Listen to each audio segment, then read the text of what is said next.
أعوذ بالله من الشیطان الرجیم بسم اللہ الرحمن الرحیم۔ اللہ تعالیٰ فرماتے ہیں کہ اور انہوں نے کہا کہ کیا جب ہم ہڈیاں اور ریزہ ریزہ ہو جائیں گے تو کیا یقیناً نئی پیدائش پر ضرور اٹھائے جائیں گے۔ یعنی کہ ہم کیسے نئی پیدائش، اب دوبارہ سے کیسے اللہ تعالیٰ ہمیں نئی پیدائش دوبارہ سے کیسے پیدا کرے گا؟ یعنی کہ ماں باپ کے بغیر ہم کیسے پیدا ہو سکتے ہیں؟ ہڈیاں بھی نہیں، کوئی چیز باقی بھی نہیں بچی، کوئی باقیات بھی نہ رہی ہوں، تو ہم اپنی باقیات کے بغیر ہمارے وہی قد و خال، وہی باڈی پارٹس، وہی ساری چیزیں واپس کیسے آ جائیں گی؟ سب سے مشکل ترین چیز کفار کو یہی لگتی تھی۔ اے نبی، آپ کہہ دیجئے کہ تم پتھر یا لوہا بھی ہو جاؤ، یا کوئی اور مخلوق جو تمہارے دلوں میں اس سے بھی زیادہ بڑی ہے، یعنی کہ اس سے بھی زیادہ سختی والی، یعنی کہ اس سے بھی زیادہ پاورفل۔ تم تو ایک انسان اپنے آپ کو سمجھتے ہو کہ میں طاقتور نہیں ہوں، کمزور ہوں۔ اگر تمہیں لگتا ہے کہ زمین میں سب سے زیادہ طاقتور جو ہے وہ پتھر اور پہاڑ ہیں، اور لوہا سب سے زیادہ سخت ہے، کہ لوہے کو اس کو توڑنا مشکل ہے، پتھر کو توڑنا مشکل ہے، یا کوئی اور مخلوق جو تمہارے دلوں میں اس سے بھی بڑی ہو، تو جلد ہی وہ کہیں گے کہ کون ہے جو ہمیں دوبارہ پیدا کرے گا؟ آپ کہہ دیں وہی وہ ذات ہے۔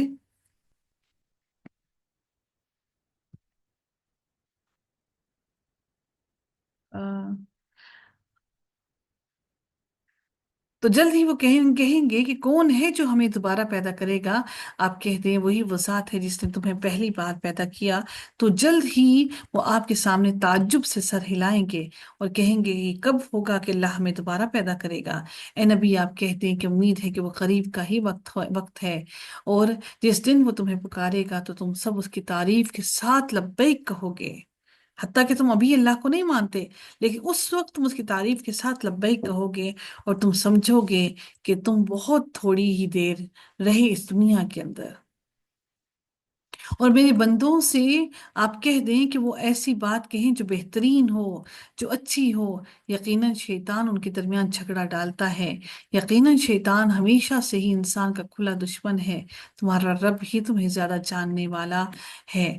اگر وہ چاہے تو تم پر رحم کرے، اور اگر وہ چاہے تو وہ تمہیں عذاب دے، اور ہم نے آپ کو ان پر کوئی ذمہ دار بنا کر نہیں بھیجا ہے نبی، اور آپ کا رب زیادہ جاننے والا ہے جو آسمانوں میں اور جو زمین میں ہے۔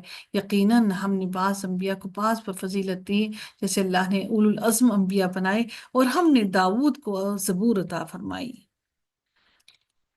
اور آپ کہہ دیجئے، اچھا اب جو ہے حضرت داؤد علیہ السلام کی جو کتاب ہے زبور، اس کی باقیات جو ہے وہ نہیں ملتی ہیں، اور ان پر عمل کرنے والے لوگ بھی شاید ہی کوئی شاذ و نادر لوگ ہوں جو حضرت داؤد علیہ السلام کی آم، اس پر اس پر عمل کرنے والے ہوں۔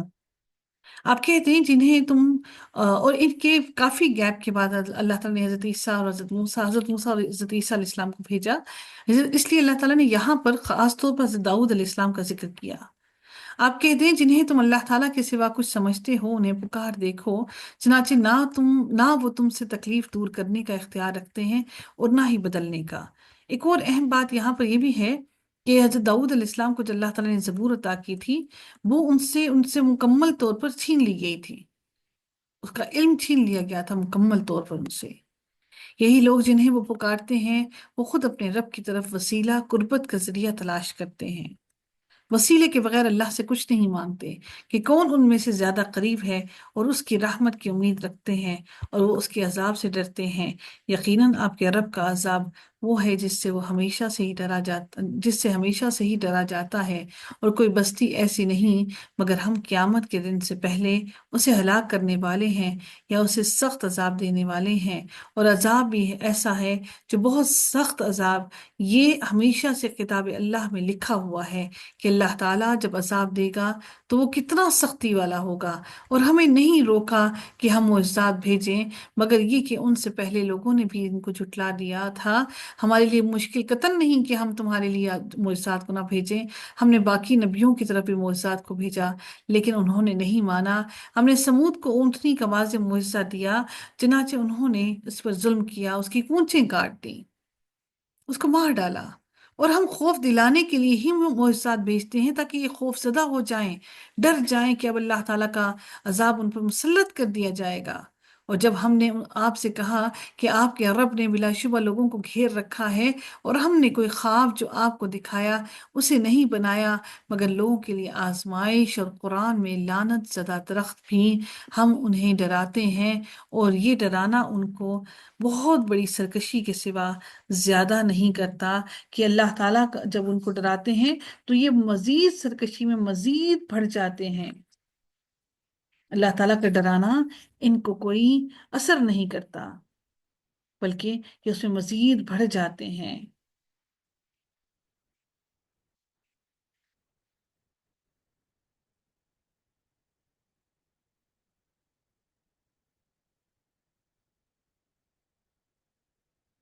اب یہاں پر وہ کس درخت کے بارے میں بات کی جا رہی ہے، ہم اس کے بارے میں دیکھتے ہیں کہ یعنی لوگ اللہ کے غلبے اور تصرف میں ہیں، جو اللہ تعالیٰ چاہے گا وہی ہوگا، اور نہ وہ جو وہ چاہیں گے وہ ہرگز نہیں ہوگا۔ یا اس سے مراد یہ بھی ہے کہ اہل مکہ اس سے مراد لیے گئے ہیں کہ وہ اللہ کے زیر اقتدار ہیں۔ اے نبی، آپ بے خوفی سے تبلیغ رسالت کیجئے، وہ آپ کا کچھ بھی بگاڑ نہیں سکیں گے، ہم ان سے آپ کی حفاظت فرمائیں گے۔ یا اس سے مراد جنگ بدر اور فتح مکہ کے موقع ہے، جس پر اللہ تعالیٰ نے ان کفار مکہ کو عبرتناک شکست سے دوچار کیا، اور اس کو واضح کیا جا رہا ہے یہاں پر کہ اور یاد کرو جب کہ ہم نے آپ سے فرما دیا کہ آپ کے رب نے لوگوں کو گھیر لیا ہے۔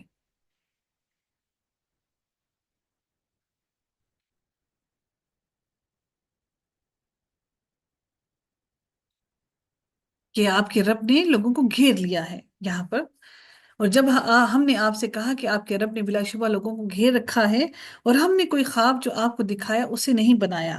اب اس سے مراد ہم دیکھتے ہیں کہ کیا ہوا، کہ اس میں کیا معاملہ ہوا، کہ در حقیقت صحابہ اور تابعین نے اس کی تفسیر کے بارے میں بتایا ہے کہ اس سے مراد معراج کا واقعہ ہے، جو بہت سے کمزور لوگوں کے لیے فتنے کا باعث بن گیا، اور وہ مرتد ہو گئے، حالانکہ وہ مسلمان تھے لیکن وہ مرتد ہو گئے۔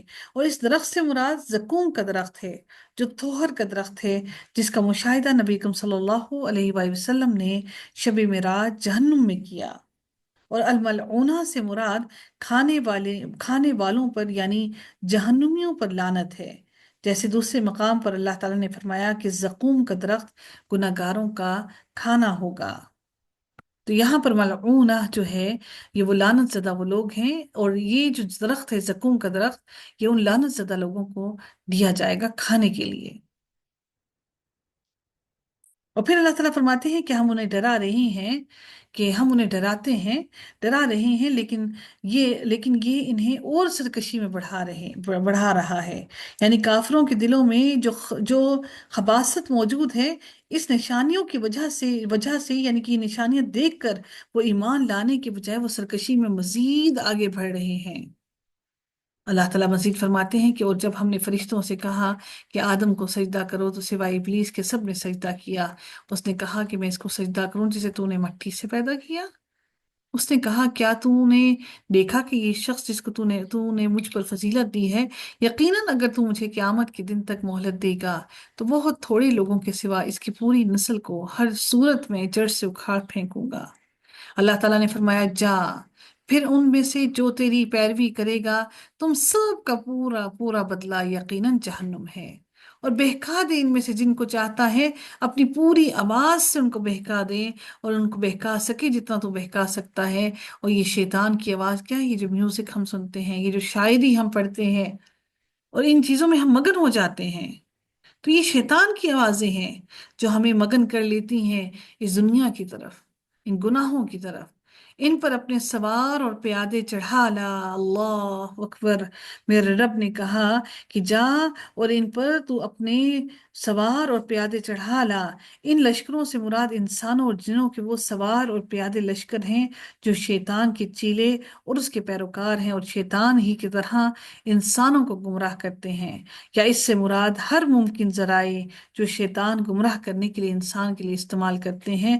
جب انسان شیطان کے رستے پر چل پڑتا ہے تو در حقیقت وہ شیطان کی فوج میں شامل ہو جاتا ہے، اور وہ اپنے جیسے ہی دوست ڈھونڈتا ہے، اگر نہیں ملتے تو اور لوگوں کو اپنے جیسا کر لیتا ہے۔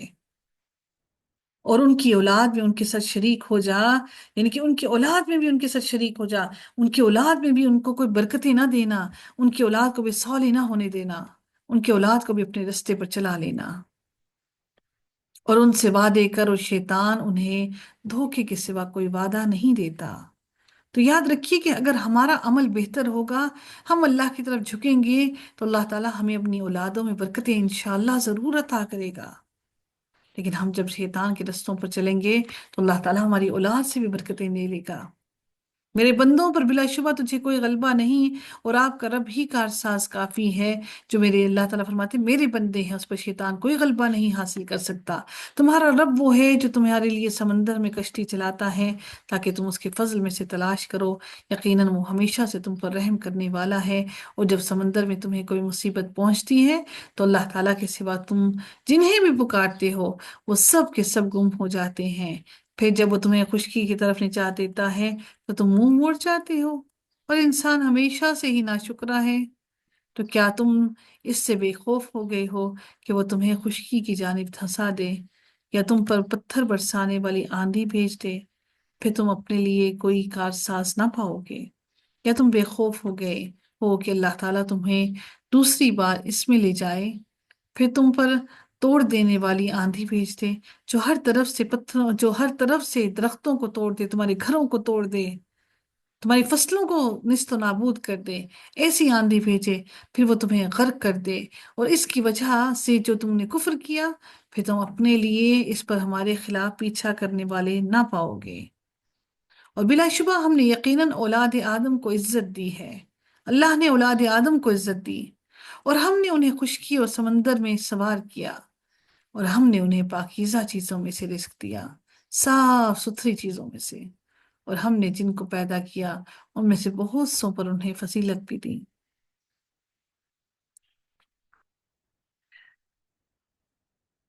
جس دن ہم سب لوگوں کو ان کے امام کے ساتھ بلائیں گے، یعنی کہ ان کے ساتھ جو ان کے لیڈرز ہیں وہ سارے ان کے ساتھ ہوں گے، جس کو اس کی کتاب اس کے دائیں ہاتھ میں دی گئی، تو یہ لوگ اپنی کتاب پڑھیں گے، خود اپنی کتاب کو پڑھیں گے، اور ان پر کھجور کی گٹھلی کے دھاگے برابر ظلم نہیں کیا جائے گا، پتیلا۔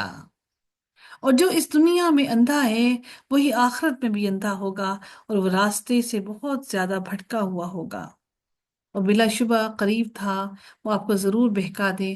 ہر وقت وہ اس کوشش میں مبتلا رہتے تھے کہ وہ نبی اکرم صلی اللہ علیہ وآلہ وسلم کو ان کے دین سے ہٹا دیں، اس سے جو ہم نے آپ کی طرف وحی کی ہے، تاکہ آپ ہمارے اوپر اس کے علاوہ کوئی بات گھڑ لائیں، اور تب وہ آپ کو ضرور دلی دوست بنا لیتے، کیونکہ آپ ان جیسے ہو جاتے۔ تو اگر آپ کو کوئی ایسا لگتا ہے کہ آپ کو کوئی دوست نہیں بنا رہا، آپ کے عزیز و اقارب آپ کو پسند نہیں کرتے، تو آپ خوش ہوں اس میں کہ اللہ تعالیٰ نے آپ کے لیے دلی دوست وہ بنائے جو اللہ سے محبت کرتے ہیں اور اللہ کی رضا کے لیے آپ سے محبت کرتے ہیں۔ اور اگر ہم آپ کو ثابت قدم نہ رکھتے تو یقیناً قریب تھا کہ آپ بھی ان کی جانب تھوڑا سا جھک ہی جاتے۔ یہ اللہ نے آپ کو ثابت قدم رکھا کہ اللہ کے دین کے ساتھ آپ جڑے ہیں۔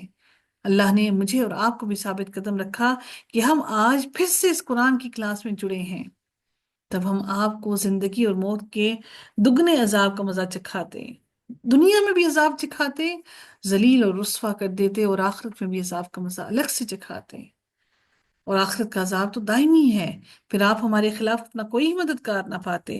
اور بلا شبہ قریب تھا کہ وہ ضرور اس زمین میں آپ کے قدم اکھاڑ دیں، آپ کو بالکل بے یار و مددگار کر دیں، آپ کو بالکل کمزور کر دیں، تاکہ آپ کو اس سے نکال دیں، یعنی کہ اس زمین سے، اس علاقے سے نکال دیں، اور تب آپ کے پیچھے وہ بہت کم ٹھہر پائیں گے۔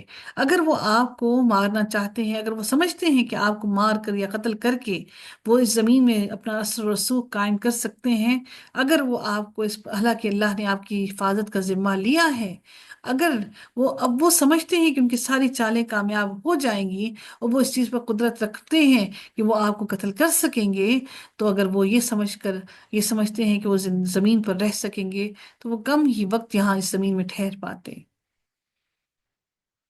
ان کا طریقہ تھا جو آپ سے پہلے ہم اپنے رسولوں میں بھیج چکے ہیں، اور آپ ہمارے طریقے میں کوئی تبدیلی نہیں پائیں گے کہ ہم ایسے ہی جو اللہ کی نافرمانی کرتا ہے ایسے ہی ان کو تباہ و برباد کر دیتے ہیں۔ اے نبی، آپ نماز قائم کریں سورج ڈھلنے سے رات کے اندھیرے تک، اور فجر کا قرآن پڑھیں۔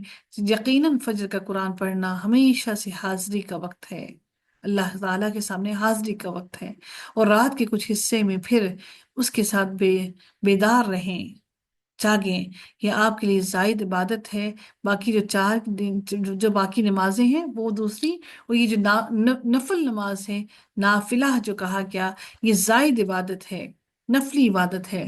قریب ہے آپ کا رب آپ کو مقام محمود پر فائز کر دے، سبحان اللہ۔ اس وقت یہ مقام محمود تمام انبیاء کرام کو معلوم ہے کہ یہ مقام محمود ہے، اور اس مقام پر یہ مقام جس کو ملے گا اس کو اللہ تعالیٰ شفاعت کا درجہ عطا کریں گی کہ وہ شفاعت کر سکے گا لوگوں کی۔ تو حضرت تمام کے تمام لوگ اپنے اپنے انبیاء کے پاس جائیں گے اور ان سے کہیں گے کہ آپ ہماری شفاعت کیجئے اور اس مقام محمود کے لیے۔ تو آخر کار ان کو یہ معلوم ہوگا کہ حضرت محمد صلی اللہ علیہ وآلہ وسلم کو مقام محمود عطا کیا، اور وہ اس چیز کی قدرت رکھتے ہیں کہ وہ شفاعت کریں اللہ کے حکم سے۔ وَقُلْ رَبِّ أَدْخِلْنِي مُدْخَلَ صِدْقٍ وَأَخْرِجْنِي مُخْرَجَ صِدْقٍ وَاجْعَلْ لِي مِن لَّدُنكَ سُلْطَانًا نَصِيرًا۔ اور آپ دعا کریں کہ اے میرے رب، مجھے سچائی کے ساتھ داخل کرنا اور مجھے سچائی کے ساتھ نکالنا، اور اپنے پاس سے غلبے کو میرا مددگار بنا۔ اور اے نبی، آپ یہ بھی کہہ دیں کہ حق آ گیا اور باطل مٹ گیا۔ یقیناً باطل کو مٹنا ہی تھا، اور ہم اس قرآن میں سے تھوڑا تھوڑا نازل کرتے ہیں جو مومنوں کے لیے شفا اور رحمت ہے۔ شفا کیا؟ اس کے دلوں کو شفا دے دیتا ہے ہر قسم کے حسد گناہ سے۔ جب دل گناہوں سے پاک ہو جائیں تو اللہ تعالیٰ اس کو اوپر سکون کو طاری کر دیتا ہے۔ نہ صرف مومنوں کے لیے شفا اور بلکہ رحمت بھی ہے، اور جو ظالموں کو خسارے کے سوا کسی چیز میں زیادہ نہیں کرتا۔ اور جب ہم انسان پر انعام کرتے ہیں تو وہ منہ موڑتا ہے اور اپنا پہلو بچاتا ہے، اور جب اس کو کوئی مصیبت پہنچتی ہے تو وہ بہت نا امید ہو جاتا ہے۔ اے نبی، آپ کہہ دیں ہر کوئی اپنے طریقے پر عمل کرتا ہے، سو تمہارا رب ہی زیادہ جانتا ہے کہ کون سیدھے رستے پر ہدایت پانے والا ہے۔ اور وہ آپ سے روح کے بارے میں بھی پوچھتے ہیں۔ یہ بہت امپورٹنٹ بات یہاں پر اس میں کہی گئی، وَيَسْأَلُونَكَ عَنِ الرُّوحِ، کہ وہ آپ سے روح کے بارے میں پوچھتے ہیں۔ اے نبی، آپ کہہ دیں کہ روح میرے رب کے حکم سے ہے، اور تمہیں علم میں سے بہت ہی کم دیا گیا ہے۔ اللہ تعالیٰ نے اپنے علم میں سے جو تمہیں اور مجھے، ہمیں اور آپ کو دیا ہے قرآن کے اندر، یہ بہت ہی کم ہے، اور اللہ تعالیٰ کا علم بہت زیادہ ہے۔ اللہ تعالیٰ نے نبی اکرم صلی اللہ علیہ وآلہ وسلم کو بھی روح کے بارے میں اتنی زیادہ علم نہیں دیا، اور یقیناً لیکن ہمارے یہاں بہت بے تحاشا کتابیں موجود ہیں روح کے بارے میں۔ ہمیں اس لیے اس کے بارے میں پریشان ہونے کی ضرورت نہیں، اور یقیناً اگر ہم چاہیں تو ہم ضرور بضرور لے جائیں اس کو جو ہم نے آپ کی طرف وحی کی ہے، پھر آپ اس پر ہمارے مقابلے میں کوئی حمایتی نہ پائیں گے۔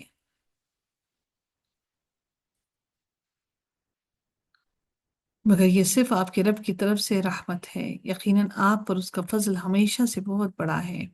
اے نبی، آپ کہہ دیں یقیناً اگر تمام انسان اور تمام جن اس پر اکٹھے ہو جائیں کہ اس قرآن جیسی کوئی چیز لے آئیں تو وہ اس جیسی نہ لا سکیں گے، اگرچہ کہ وہ ایک دوسرے کے تمام روئے ارض کی کائنات کے تمام لوگ آپس میں مل کر ایک دوسرے کے مددگار ہو جائیں، پھر بھی وہ اس قرآن جیسی کوئی چیز نہ لا سکیں گے، کوئی ایسی حکمت اور دانائی کی بات نہ لا سکیں گے۔ ہم اگر کسی بھی انسان کے بارے میں کوئی حکمت اور اچھی باتیں سنتے ہیں، اور یقیناً مہینہ 2 مہینے یا سال 2 سال کے بعد اس کے لیے کوئی نہ کوئی ایسا اسکینڈل کھڑا ہو جاتا ہے، انسان کو یہ بات سمجھ لینی چاہیے کہ تمام کی تمام عزتیں صرف اور صرف رب کائنات کے لیے ہیں، جس کے بارے میں کوئی شک و شبہ نہیں۔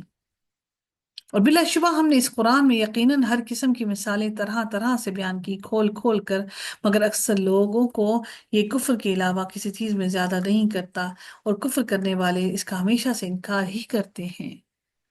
اور اللہ تعالیٰ پھر فرماتے ہیں کہ انہوں نے کہا کہ ہم ہرگز ایمان نہیں لائیں گے ان نشانیوں کے آنے کے بعد بھی، اب وہ کب تک نہیں لائیں گے؟ جب تک کہ آپ ہمارے لیے زمین سے کوئی بہتا ہوا چشمہ نہ جاری کرتے ہیں، اس دشت میں سے، یہ صحرا میں سے کوئی چشمے چشمے پھوٹ نکلیں، یا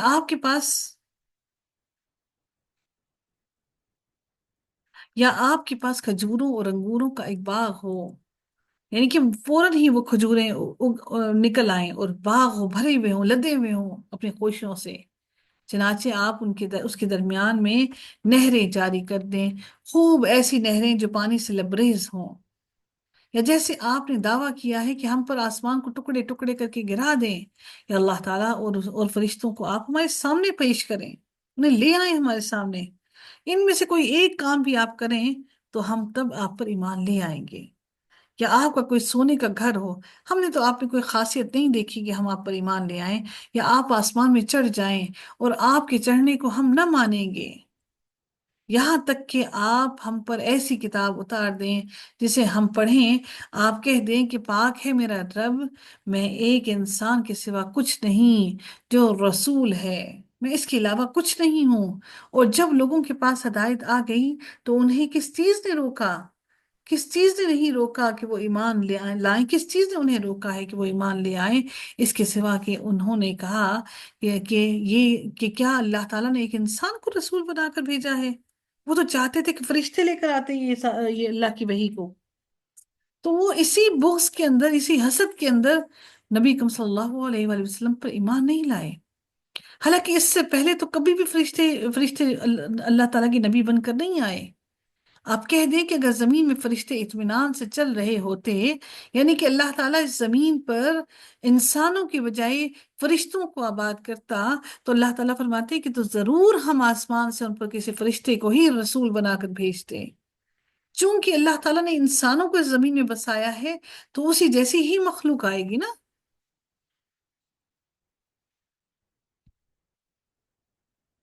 اے نبی، آپ کہتے ہیں کہ میرے اور تمہارے درمیان اللہ تعالیٰ کا واہ کافی ہے، یقیناً وہ ہمیشہ سے اپنے بندوں کی پوری خبر رکھنے والا ہے اور سب کچھ دیکھنے والا ہے، اور جسے اللہ تعالیٰ ہدایت دے تو وہی ہدایت پانے والا، اور جسے وہ گمراہ کر دے تو اس کے سوا کوئی اس کا سرپرست، کوئی حامی اور کوئی مددگار نہیں، اور ہم قیامت کے دن انہیں ان کے چہروں کے بل اندھا، گونگا اور بہرا اٹھائیں گے، چہروں کے بل اٹھائیں گے، چہروں کے بل،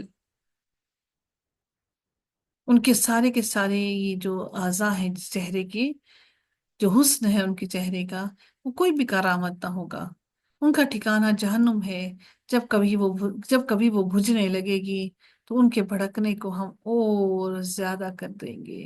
جب آگ بجھنے لگتی ہے تو کیا کرتے ہیں ہم لوگ؟ جب آگ جلائی ہوتی ہے تو پھر اس کے اوپر ہوا چلتے ہیں کہ تاکہ آگ مزید بھڑکے، تو اللہ تعالیٰ فرماتے ہیں کہ ان کا ٹھکانہ جہنم ہے، جب کبھی وہ بجھنے لگے گی اس کی آگ تو ان کو بھڑکنے کو ہم اور زیادہ کر دیں گے، اس کی آگ کی شعلوں کو اور زیادہ بڑھائیں گے تاکہ اس کی آگ کبھی ٹھنڈی نہ ہو۔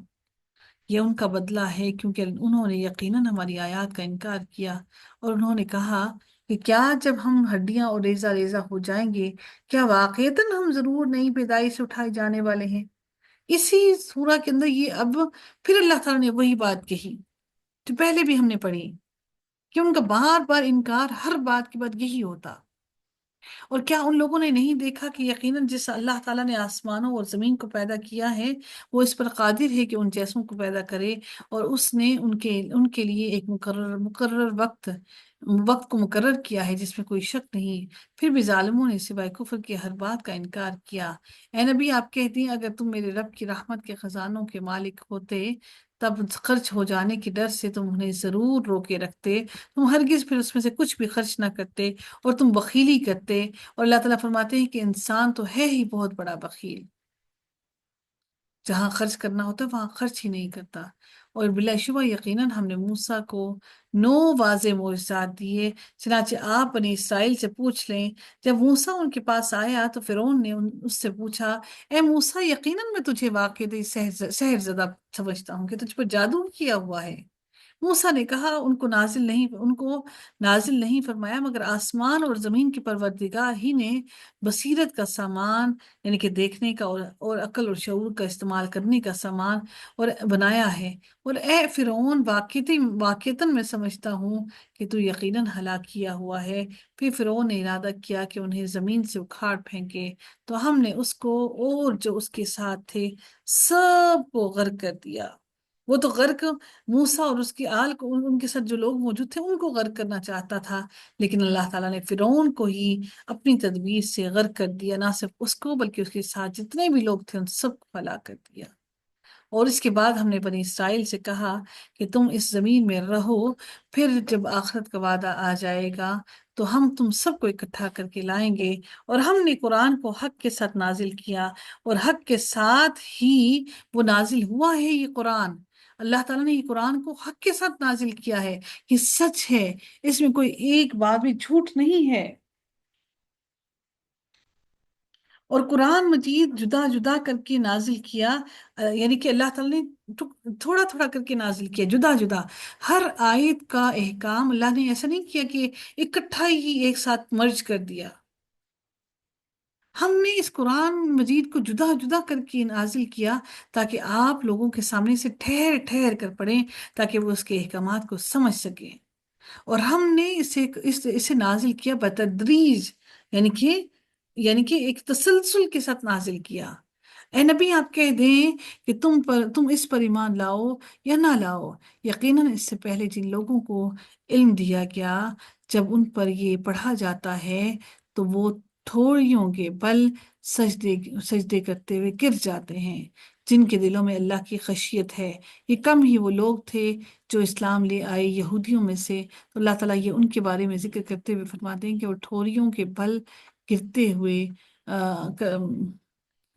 سجدہ کرتے ہوئے گر جاتے ہیں، اور وہ کہہ اٹھتے ہیں کہ پاک ہے ہمارا رب، یقیناً ہمارے رب کا وعدہ بلا شبہ ہم ہمیشہ سے پورا کیا ہوا ہے، اور وہ ٹھوڑیوں کے بل روتے ہوئے گر جاتے ہیں، اور قرآن انہیں خشوع میں اور زیادہ کر دیتا ہے۔ سبحان اللہ۔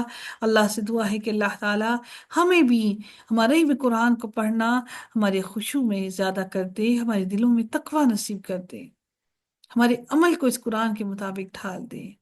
اے نبی آپ کہہ دیں کہ اللہ کہہ کر پکارو، یا رحمان کہہ کے اپنے رب کو پکارو، جس سے بھی تم پکارو سب بہترین نام یا اسماء حسنی اللہ ہی کے ہیں۔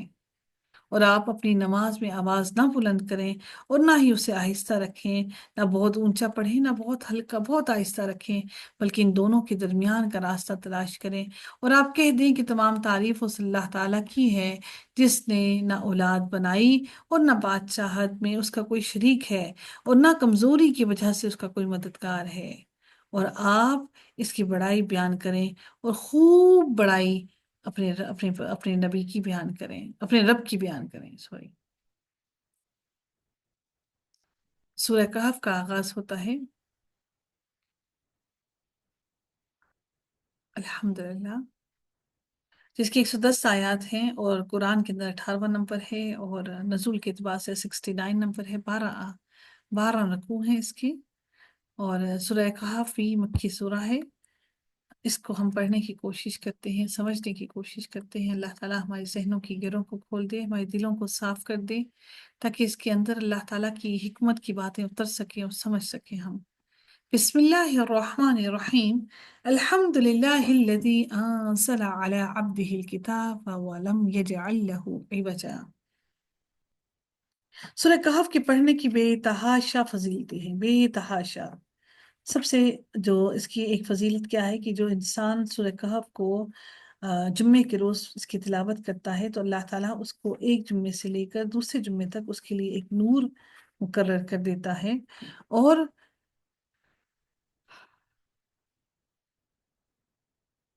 کہف کی معنی ہم اگر دیکھیں تو وہ کیا ہے کہ کہف کی معنی غار کے ہیں، اس میں اصحاب کہف کا واقعہ بیان کیا گیا ہے، اس لیے اسے سورہ کہف کہا گیا ہے۔ اور اس کی ابتدائی 10 آیات اور آخری 10 آیات کی فضیلت احادیث میں جو بیان کی گئی ہیں، اس میں ایک فضیلت یہ بھی ہے کہ جو انسان اس کو پڑھے گا وہ فتنہ دجال سے محفوظ رہے گا۔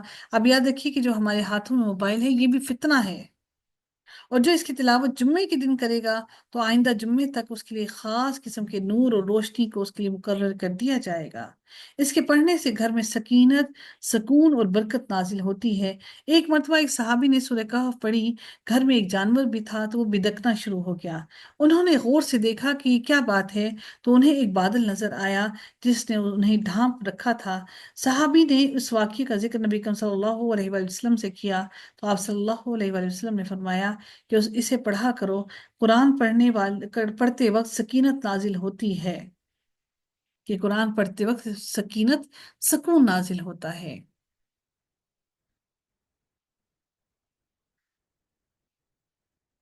الحمد للہ الذی انزل علی عبدہ الکتاب ولم یجعل له عوجا۔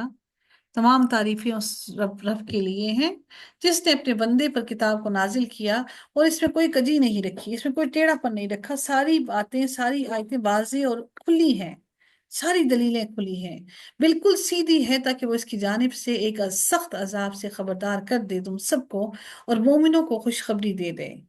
جو لوگ نیک عمل کرتے ہیں کہ یقیناً ان کے لیے ایک اچھا اجر ہے، اور وہ اس میں ہمیشہ ہمیشہ رہنے والے ہیں۔ اور ان لوگوں کو ڈرائے جو کہتے ہیں کہ اللہ تعالیٰ نے کوئی اولاد بنا لی ہے، انہیں اس بات کا کوئی علم نہیں، اور نہ ہی ان کے باپ دادا کو۔ بہت بڑی بات ہے کہ جو اپنے منہ سے نکالتے ہیں کہ اللہ تعالیٰ کے ساتھ شریک ٹھہراتے ہیں، یہ سوائے جھوٹ بولنے کے اور کچھ نہیں کرتے، یہ مکمل جھوٹ میں گھرے ہوئے ہیں۔ ان کو خود معلوم نہیں کہ یہ کون سے جھوٹ کے اندر پڑے ہوئے ہیں۔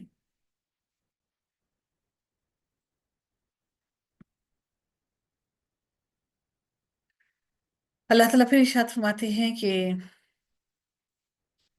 بس شاید آپ ان کے پیچھے غم ہی سے خود کو ہلاک کرنے والے ہیں کہ وہ اس کلام پر ایمان کیوں نہیں لاتے۔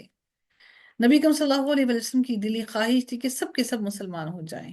اللہ تعالیٰ فرماتے ہیں کہ شاید ایسا لگتا ہے جیسے آپ اپنے آپ کو اس غم میں مبتلا کر کے مار ہی نہ ڈالیں۔ یقیناً ہم نے زمین پر جو کچھ ہے اس کی زینت بنایا ہے تاکہ ہم انہیں آزمائیں۔ اس زمین کو ہم نے ان کے لیے مزین کر دیا، خوبصورت کر دیا، تاکہ ہم اس زمین کی خوبصورتی سے انہیں آزمائیں۔ ان میں سے کون ان تمام نعمتوں کو حاصل کرنے کے بعد اچھا عمل کرتا ہے؟ وَإِنَّا لَجَاعِلُونَ مَا عَلَيْهَا صَعِيدًا جُرُزًا، اور جو بھی زمین پر ہیں بلا شبہ اسے ضرور صاف میدان بنا دینے والے ہیں، کہ ہم روز قیامت اس زمین کو سارے کو بالکل صاف ستھرا میدان بنا دیں گے، جو بالکل سفید رنگ کا ہوگا، اور جس میں کوئی اتار چڑھاؤ نہیں ہوگا، اور اس میں سفید رنگ کے علاوہ اور کچھ نہ ہوگا۔ کیا آپ سمجھتے ہیں کہ غار اور قطبے والے ہماری نشانیوں میں سے عجیب تھے؟ اللہ تعالیٰ نے ان کو بھی ایک نشانی بنایا تمام لوگوں کے لیے، تاکہ انسان عقل اور شعور سے کام لے۔ جب ان نوجوانوں نے غار میں پناہ لی تو انہوں نے کہا، اے ہمارے رب، ہمیں اپنے پاس سے رحمت عطا کر اور ہمیں ہمارے کام میں رہنمائی عطا فرما دیجیے۔ چنانچہ ہم نے گنتی کے کئی سال تک اس غار میں ان کے کانوں پر پردہ ڈال دیا، اور پھر ہم نے انہیں اٹھایا کہ ہم جان پائیں کہ دونوں گروہوں میں سے کون سا گروہ مدت کو بہتر شمار کرنے والا ہے، وہ ٹھہرے، اور ہم ان کا برحق قصہ آپ پر بیان کرتے ہیں۔ اللہ تعالیٰ نے نبی صلی اللہ علیہ وسلم کو ان کا قصہ نبی پاک نے بیان کیا۔ بلا شبہ وہ چند نوجوان تھے جو اپنے رب پر ایمان لائے تھے، اور ہم نے انہیں ہدایت میں زیادہ کیا، ہم نے انہیں مزید ہدایت عطا کی، اور ہم نے ان کے دلوں میں بند باندھ دیا۔ جب وہ کھڑے ہوئے تو انہوں نے کہا کہ ہمارا رب وہی ہے جو آسمانوں اور زمین کا رب ہے، ہم اس کے سوا اور کسی کی عبادت نہیں کریں گے اور کسی کو معبود نہیں پکاریں گے۔ بلا شبہ تب تو ہم بالکل ہی حد سے گزری ہوئی بات کہیں گے، تب تو ہم یقیناً غلط بات کہیں گے۔ ہماری اس قوم نے اللہ تعالیٰ کے سوا دوسرے معبود بنا رکھے ہیں، وہ ان کے حق میں کوئی واضح دلیل، کوئی واضح بات کیوں نہیں لاتے؟ چنانچہ اس شخص سے بڑا ظالم اور کون ہوگا جو اللہ تعالیٰ پر جھوٹ باندھے، اور جب تم ان سے الگ ہو چکے اور جن کو وہ اللہ تعالیٰ کے سوا عبادت کے لیے پکارتے ہیں، یعنی کہ یہ ان لوگوں سے الگ ہو گئے تھے۔ یہ صرف یہی گنتی کے چند لوگ تھے جو ایمان لائے تھے، باقی تمام کے تمام لوگ ایمان نہیں لائے تھے، اور ان کا بادشاہ بہت سخت تھا، وہ ان کو قتل کرنا چاہتا تھا۔ تو اللہ تعالیٰ نے ان کو غار میں پناہ دی۔ اللہ تعالیٰ نے ان کو کہا کہ کسی غار میں پناہ لے لو، تمہارا رب تم پر اپنی کچھ رحمت پھیلا دے گا، اور تمہارے کام میں تمہارے لیے آسانی مہیا کرے گا۔ اللہ تعالیٰ پھر فرماتے ہیں، اور آپ سورج کو دیکھیں گے کہ جب وہ طلوع ہوتا ہے تو ان کے غار سے دائیں جانب چلا جاتا ہے۔ یعنی کہ یہ ایک ایسا علاقہ تھا کہ وہ سورج اس کے اوپر غروب، اس پہ طلوع نہیں ہوتا تھا۔ یعنی اللہ تعالیٰ فرماتے ہیں کہ جب سورج طلوع ہوتا ہے تو ان کے غار سے دائیں جانب چلا جاتا ہے، اور جب وہ غروب ہوتا ہے تو ان کی بائیں جانب کترا جاتا ہے، اور وہ غار کے اندر ایک وسیع جگہ ہے کھلی جگہ ہے، یہ اللہ تعالیٰ کی نشانیوں میں سے ہے۔ جسے اللہ تعالیٰ ہدایت دے سو وہی ہے جو ہدایت پانے والا ہے، اور جسے وہ گمراہ کر دے تو اسے ہرگز کوئی رہنمائی کرنے والا نہیں، اور نہ ہی اس کو کوئی دوست بنا سکتا ہے۔ اور آپ انہیں جاگتا ہوا خیال کریں گے، ایسے محسوس ہوتا ہے کہ وہ جاگ رہے ہیں۔ کیوں؟ کیونکہ جب انسان سویا ہوا ہوتا ہے تو آم، وہ بالکل بالکل وہ ایسے فیل ہوتا ہے جیسے کہ وہ بالکل بے سدھ پڑا ہوا ہوتا ہے۔ حالانکہ اللہ تعالیٰ فرماتے ہیں کہ وہ محسوس ایسے ہوتا ہے کہ وہ جیسے جاگتے ہوئے ہوں گے، اور ممکن ہے کہ شاید ان کی آنکھیں کھلی ہوں، جس کے لیے اللہ تعالیٰ نے فرمایا کہ وہ جاگتے ہوں گے۔ بہرحال ہم اس چیز سے واقف نہیں۔ اللہ تعالیٰ فرماتے ہیں محسوس ایسے ہوتا ہے کہ وہ جیسے جاگتے ہوئے ہوں گے، حالانکہ وہ سوئے ہوئے ہیں، اور ہم انہیں دائیں اور بائیں کروٹ دلاتے ہیں۔ حالانکہ وہ اس چیز پر قدرت نہیں رکھتے کہ ان کو وہ خود کروٹ بدل سکیں۔ اللہ تعالیٰ فرماتے ہیں کہ ہم انہیں کروٹ دائیں اور بائیں دلاتے ہیں، اور ان کا کتا غار کی دہلیز پر اپنے پاؤں پھیلائے ہوئے ہے۔ آپ انہیں جھانک کر دیکھیں تو ضرور بھاگتے ہوئے الٹے پاؤں پھر جائیں گے، اور آپ کو ضرور ان کی دہشت سے بھر دیا جائے گا۔ اللہ تعالیٰ دلوں میں دہشت بھرتا ہے، اور اسی طرح ہم نے انہیں اٹھایا تاکہ وہ آپس میں ایک دوسرے سے پوچھ گچھ کریں۔ ان میں سے ایک کہنے والے نے کہا، کتنی دیر رہے ہو تم؟ انہوں نے کہا، ہم ایک دن یا اس کا کچھ حصہ رہے ہیں۔ آپس میں ایک دوسرے سے معلوم کرنے لگے کتنا ٹائم ہم سوئے ہیں یہاں پر۔ تو اللہ تعالیٰ فرماتے ہیں وہ بولے کہ تمہارا رب ہی زیادہ جانتا ہے کہ تم کتنی دیر رہے ہو۔ چنانچہ اپنے میں سے کسی ایک کو اپنے یہ چاندی کے سکے دے کر شہر بھیجیں۔ پھر چاہیے کہ وہ دیکھے کہ زیادہ صاف ستھرا کھانا کہاں ہے، وہ صاف ستھرا کھانا لے کر آئیں کھانے کے لیے۔ اتنے عرصے بعد وہ جاگے ہیں۔ اب اس کا مطلب یہ نہیں کہ وہ بہت شدت سے بھوکے ہیں، آخر وہ کھا پی بھی کچھ نہیں رہے تھے، ان کے جسم میں ہلاکت نہیں ہوئی۔ پھر اسی میں سے کچھ تمہارے کھانے کو لائے، اور وہ نرمی اور باریک بینی کی کوشش کرے، اور تمہارے متعلق کسی کو ہرگز نہ معلوم ہونے دے۔ یعنی کہ اپنے بارے میں اگر کوئی نرمی سے تمہارے بارے میں پوچھے، یا تم سے بولے کہ تم کون ہو، تو لوگ ان کو یہ اس بندے کو جو اس کو شہر بھیجا تھا یہ بتا کر بھیجا کہ تم نے ان کو اپنے بارے میں بتانا نہیں کہ ہم کون ہیں۔ یقیناً اگر وہ تم پر قابو پا لیں تو تمہیں سنگسار کر دیں گے، وہ یا تمہیں اپنے ہی دین میں واپس لے جائیں گے، اور تم تب کبھی بھی فلاح نہ پا سکو گے۔ اور اسی طرح ہم نے ان لوگوں کو مطلع کر دیا تاکہ لوگ جان لیں کہ بے شک اللہ تعالیٰ کا وعدہ سچ